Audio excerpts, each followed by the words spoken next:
جو لوگ کہتے ہیں میاں بیوی کے درمیان بہت زیادہ شدید اختلاف ہو گیا ہے،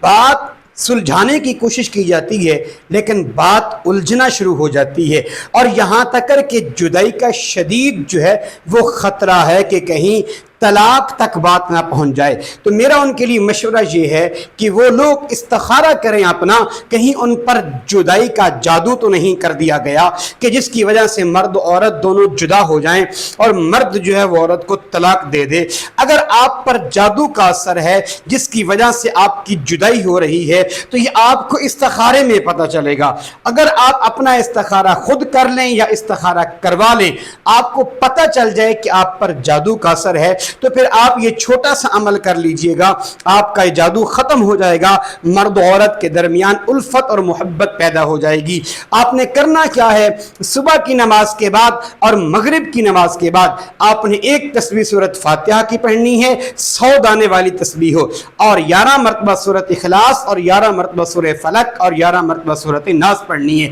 یہ پڑھ کر اپنے اوپر بھی دم کریں اور اپنی بیوی پر بھی دم کریں، اور پانی پر دم کر کے خود بھی پئیں، اپنی بیوی کو پلائیں اور اپنے بچوں کو پلائیں۔ اگر آپ پر جادو کا اثر ہے تو انشاءاللہ سب ختم ہو جائے گا اور اللہ تعالیٰ کی رحمت آپ کے شامل حال ہو جائے گی۔